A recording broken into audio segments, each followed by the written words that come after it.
How to use Espoma Organic Plant-tone, a natural, all-purpose fertilizer for all flowers, vegetables, trees, and shrubs.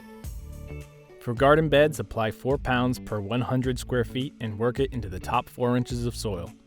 For flowers and vegetables, use once per month during the growing season.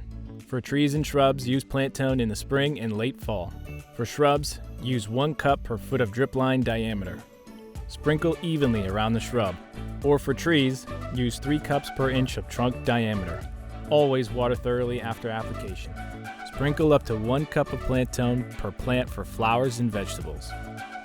To prepare the soil for potted plants, before planting, add 2 cups of Plant-tone per cubic foot of soil. Mix thoroughly. To feed potted plants, sprinkle 1 teaspoon of Plant-tone for every 3 inches of pot diameter into the soil around the outer edge of the pot.